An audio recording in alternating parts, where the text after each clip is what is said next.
नमस्कार, आप देख रहे हैं न्यूज वॉच इंडिया और मैं हूं आपके साथ सत्यम गौर। अतीक अहमद पर आज बात करेंगे क्योंकि अतीक अहमद पर बड़ी कार्रवाई हुई है। अतीक अहमद को गुजरात के साबरमती जेल से प्रयागराज लाया गया और उसके बाद उस पर कार्रवाई हुई, यानी कि अतीक अहमद को उम्र कैद की सजा मिली। अतीक अहमद, वो अतीक अहमद जिसके सामने बोलने से लोग डरते थे और 2006 के केस में उसको उम्र कैद और उसके साथ साथ उसके दो साथियों को भी उम्र कैद की सजा दी गई। इसके साथ साथ अगर बात की जाए अतीक अहमद के भाई अशरफ की, तो अशरफ को बाइज्जत बरी कर दिया गया। लेकिन अतीक अहमद जिस वक्त कोर्ट रूम में पहुंचा, उस वक्त क्या नजारा था वो हम आपको बता दें। उस वक्त लोग वहां पर अतीक अहमद मुर्दाबाद के नारे लगा रहे थे और इसके साथ साथ वहां पर जूतों की माला लेकर भी लोग उसके स्वागत के लिए उसका इंतजार कर रहे थे। इसके बाद कोर्ट रूम में उसे सजा सुनाई गई। उसके ऊपर 101 मुकदमे हैं और पिछले 44 सालों से उसका आपराधिक इतिहास रहा है और इतिहास ऐसा रहा है कि तमाम सरकारें चली गई लेकिन किसी ने जुर्रत नहीं की कि उसे सजा दी जाए, सजा मिले। लेकिन बाबा की सरकार में कुछ ऐसा हुआ जिसकी तारीफ चारों तरफ की जा रही है।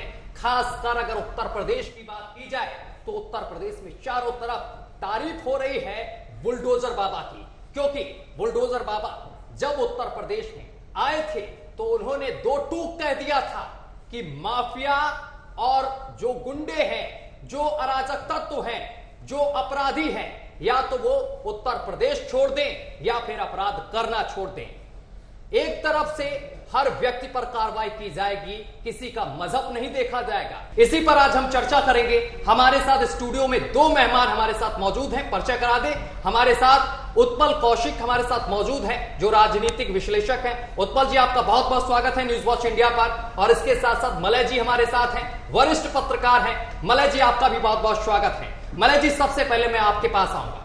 मलय जी, जिस तरीके से ये कार्रवाई हुई है, उत्तर प्रदेश में खुशी का माहौल तो है ही और इसके साथ साथ देश के अन्य राज्यों में भी खुशी का माहौल देखने को मिल रहा है। आप इस कार्रवाई को किस तरीके से, किस नजरिए से देखते हैं? देखिए, मैं आपको एक बात बताना चाहता हूं।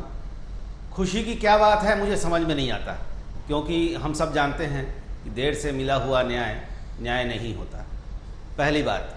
दूसरी बात, अतीक अहमद को जो सज़ा हुई है इसकी अभी अपील होनी है, उसको आगे बहुत सारे कोर्ट में वो जा सकते हैं, उस पर फैसला बदल सकता है, बात वो भी नहीं है जी। क्या इस बात की कोई गारंटी है हमारे पास कि ऐसी घटना, ऐसे वारदात पहले आगे कभी नहीं होंगे? आखिर अतीक अहमद पैदा कैसे हुआ? ये अपने आप नहीं बनते, किसके संरक्षण से पैदा हुआ? उस संरक्षण देने वाले को क्या सजा हुई? उस संरक्षण देने वाला आगे किसी और अतीक अहमद को संरक्षण नहीं देगा, इसकी क्या गारंटी है हमारे पास? हमें तो ये देखना चाहिए कि जिस समय अतीक अहमद ने बड़े बड़े अपराध किए और राजनीतिक संरक्षण से वो बचता रहा, वो लोग आज कहाँ हैं?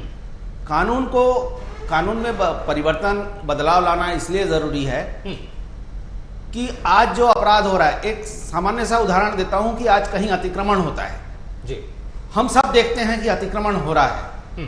1.5-2 महीने बाद अचानक एक दस्ता आता है और अतिक्रमण उखाड़ता है और कहता है कि तुम अवैध हो, तुम गैरकानूनी हो। लेकिन जिस समय अतिक्रमण हो रहा है उस समय सब आंखें बंद करके क्यों बैठे हुए हैं? और नियमता तो ये होना चाहिए कि जिसके कार्यकाल में ये गैरकानूनी गतिविधियां बढ़ी हैं, जिनके कार्यकाल में जो जनप्रतिनिधि रहे हैं, जो उस समय प्रशासनिक अमला रहा है, उस पर कार्रवाई हो। जब तक उनको, ऐसे लोगों को सजा नहीं मिलेगी तब तक ऐसे अतीक अहमद तो मोहरे हैं, ऐसे कितने मोहरों को आप फांसी की सजा दोगे और उम्र कैद दोगे और उस पर खुशियां मनाएंगे? ठीक है। उत्पल कौशिक जी, मैं आपके पास आऊंगा। उत्पल कौशिक जी, जिस तरीके से ये कार्रवाई हुई है उससे कहीं ना कहीं उत्तर प्रदेश में खुशी का माहौल देखने को मिल रहा है, लेकिन अगर विपक्षी पार्टियों की बात की जाए तो सुनील सिंह साजन जी जो हैं, समाजवादी पार्टी के प्रवक्ता भी हैं, उनको इस कार्रवाई से कहीं ना कहीं उनका जो माहौल है, जो देखने को मिल रहा है, जो उनकी प्रतिक्रिया सामने निकल कर आई, उन्होंने ऐसा आरोप लगाया है कि जात पात देखकर ये सरकार कार्रवाई कर रही है। आपको क्या लगता है, इससे पहले भी विकास दुबे पर भी कार्रवाई हुई है, विकास दुबे को भी मिट्टी में मिला दिया गया? देखिए सत्यम जी, आपने दोनों ही बातें कही हैं कि विकास दुबे वाली बात है या जातिवाद वाली बात है, तो उस मुद्दे पर बाद में आएंगे। लेकिन मलय जी ने जो एक बात बिल्कुल सही कहा था कि इनको अतीक अहमद पैदा कैसे होते हैं या क्यों पैदा किया जाता है, उनके ऊपर कब कार्रवाई होगी, ठीक है। और जो उन्होंने उदाहरण दिया था बाकी अतिक्रमण को लेके, बहुत कुछ सामान्य के आम आदमी की समझ में आए, तो उसको लेकर भी कहीं ना कहीं कानून में, क्योंकि जो कानून बनाने वाले हैं, जो इम्प्लीमेंट करने वाले हैं कोर्ट, उनको कहीं ना कहीं सोचना चाहिए कि कौन सा कानून पुराना है या क्या बदलने का समय आ गया है। रही बात आपके सुनील साजन की, तो सरकार जब से आई है अपराध के प्रति जीरो टॉलरेंस नीति बनाई हुई है उसने, कि एक भी अपराधी बचेगा नहीं, चाहे वो उसको कोर्ट के जरिए सजा दी जाए या बुलडोजर के जरिए। और बुलडोजर भी ऐसा नहीं कि किसी की उस पर चलाया गया है। आज तक कभी कोई ऐसी शिकायत नहीं आई किसी माफिया के तरफ से या किसी अपराधी की तरफ से कि उसका जो घर या उसकी संपत्ति को जो नुकसान पहुंचा बुलडोजर से, वो अवैध नहीं था। वो यानी सारे के सारे अवैध थे, क्योंकि ये लोग अवैध ही बनाते हैं। अगर वैध होता तो नहीं होता, कि सारे, क्योंकि इनका वर्चस्व होता है, चीज़ें करते हैं। जिस अतीक अहमद को जब से पाला पोसा गया, करीब 45 साल तक उस पर मुकदमा चलता रहा अब तक, यानी आपने बताया 100 से ज़्यादा मुकदमे थे, जिसमें सिर्फ पहली बार ही सजा हुई है।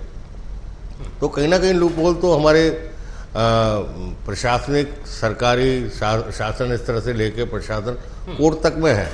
कोर्ट पे खैर टिप्पणी नहीं करेंगे क्योंकि मामला ये तो कोर्ट को देखेगा, लेकिन कहीं ना कहीं उन लोगों को भी सोचना चाहिए जो संविधान न्याय बनाते हैं कि किसको कहा है। अगर सजा दी है तो सरकार ने सजा नहीं दी है, सजा कोर्ट के थ्रू हुई है, किसी सरकार ने, योगी सरकार या मोदी सरकार ने नहीं दी है। और यही लोग वहाँ से जिसकी तरह सांसद बने, विधायक बने और जिस पार्टी में बने, अब तक उनको सजा क्यों नहीं दी? क्योंकि उस तरह के अब सबूत पेश नहीं किए गए, उनको बढ़ावा दिया गया, उनकी चीज़ों को किया गया, तो वो इस तरह एक बड़ा अपराध की दुनिया का बादशाह बन गया। अगर पुलिस चाहे तो कोई भी व्यक्ति अगर पहला अपराध करता है उसके बाद इस तरह का ट्रीट करती है कि वो आगे कदम नहीं रखेगा, लेकिन कदम रखवाया जाता है। तो कहीं ना कहीं राजनीतिक संरक्षण होता है, जिसको लेके आगे सोचना होगा सरकारों को भी, न्यायपालिका को भी, चुनाव आयोग को, इस सारी सिस्टम को एक बैठ के इनके बारे में व्यक्त करना होगा अपने। मलय जी, अगर देखा जाए अशरफ को जिस तरीके से बरी किया गया है, लेकिन अशरफ के बरी किए जाने के बाद जो पीड़ित परिजन है उनका कहना यह है कि अशरफ ही मुख्य दोषी था, उसको छोड़ना बेहद गलत है, ये पीड़ित परिजन का कहना है। और अशरफ बाहर आकर कोई गलत गतिविधि कर सकता है पीड़ित परिजनों के साथ? नहीं, ये तो है, ये कानूनी मामला है और कानून में ऐसे प्रावधान हैं। आपके सामने किसी का मर्डर होता है और मर्डरिस्ट को भी पुलिस पकड़ लेती है, लेकिन पर्याप्त साक्ष्य जो कोर्ट में प्रस्तुत किए जाने हैं वो पर्याप्त साक्ष्य प्रस्तुत नहीं कर पाने के कारण आरोपी बाइज्जत बरी हो जाता है। इसका मतलब ये तो नहीं कि वो अगले की जान नहीं गई, भाई अगला तो जो मरा था वो तो मर ही गया। ये बाइज्जत बरी सिर्फ इसलिए हुआ कि इसके खिलाफ साक्ष्य नहीं है। ये हमारी अदालत की परंपरा है कि भले थोड़ी विलम्ब हो जाए और पर्याप्त साक्ष्य ना मिले तो हम किसी को भी दोषी नहीं करार देंगे। इसमें किसी सरकारी तंत्र का हस्तक्षेप नहीं होता, किसी प्रशासनिक तंत्र का हस्तक्षेप नहीं होता, ये पूरी तरह कानूनी मामला है। अगर बात की जाए उत्पल जी, अशरफ की हो या फिर अतीक अहमद की हो, दोनों भाई हैं। 2005 की अगर बात की जाए तो जिस सीट को लेकर मतभेद हुआ था और जिसके बाद 2005 में जनवरी में राजू की हत्या की गई थी, उस दौरान कहीं ना कहीं दोनों भाई का दबदबा देखने को मिलता था प्रयागराज में।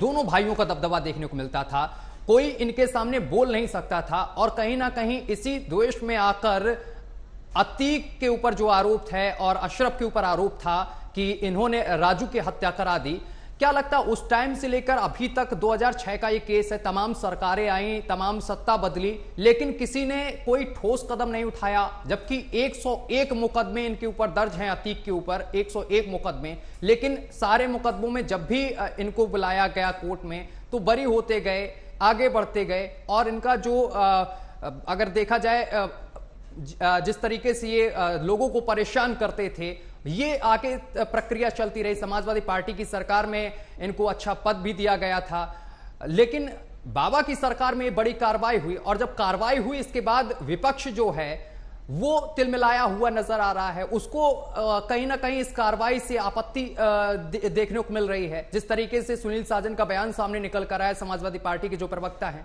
कोई दूसरा किसी और पार्टी से जुड़ा रहता है, कोई किसी बीजेपी से, मतलब कमी कहीं नहीं है। अपराधीकरण जो हो चुका उसकी कमी कहीं नहीं है। कमी सिर्फ ये है कि नीति और नीयत में, कि सरकार किस हिसाब से नीति नीयत बनाती है, उसकी स्वायत्त संस्थाएं किस हिसाब से काम करती हैं। ये चुनाव आयोग को देखना होगा, ये कोर्ट को भी देखना होगा। अगर जो कानून बनाता है, अगर चुनाव आयोग के दायरे में कुछ क्षेत्र है, वो कुछ गाइडलाइन बनाता है तो उसको फॉलो होना चाहिए। कई हम केस देखते हैं 20-20, 15-15 साल, 25-25 साल हो जाते हैं उन केस को लड़ते हुए, जो चुनावी माहौल के समय में होते हैं। उसको फिर 2 साल की इस पर सजा या 1 साल की होती है, जमानत भी मिल जाती है। तो ये कहीं ना कहीं हमारे जुडिशरी सिस्टम को, हमारे सरकारी सिस्टम को में कमियां दर्शाता है। इनको सुधारने की आवश्यकता है, ताकि कोई भी अतीक अहमद, मुख्तार अंसारी या कोई भी अपराधी फिर से खड़ा ना हो। रही बात सरकारों की, तो ये सरकारें जिनको पालती पोसती हैं, उनको, क्योंकि प्रशासन तो शासन के अंडर में ही होता है। अगर आप कोर्ट में उस तरह के साक्ष्य प्रस्तुत नहीं करेंगे, उनको इस तरह की बेल मिलने वाली चीज़ें देंगे ताकि कोर्ट के सामने चीज़ें न जा पाए। कई बार कोर्ट खुद हड़काता है प्रशासन को, तो उस तरह बहुत धीमी गति की प्रक्रिया है हिंदुस्तान में, तो उसको बहुत तेज़ी लानी पड़ेगी, तभी कुछ हो सकता है। चलिए, बहुत बहुत शुक्रिया आपका उत्पल देव जी हमारे साथ जुड़ने के लिए, और मलय जी आपका भी हमारे साथ जुड़ने के लिए बहुत बहुत शुक्रिया, अपना कीमती वक्त देने के लिए। तो आपको बताते चले कि बाबा की सरकार में अतीक अहमद पर बड़ी कार्रवाई हुई है, जिसके बाद चारों तरफ खुशी का माहौल देखने को मिल रहा है। बताते चले कि पिछले 44 साल से इसका आपराधिक इतिहास रहा है। तमाम इस पर गंभीर धाराओं में मुकदमे दर्ज हैं, और इसके बाद कोर्ट ने इसे अब उम्र कैद की सजा सुना दी है। फिलहाल मेरे साथ अभी के लिए बस इतना ही। देश दुनिया की तमाम खबरें देखने के लिए देखते रहे न्यूज़ वॉच इंडिया।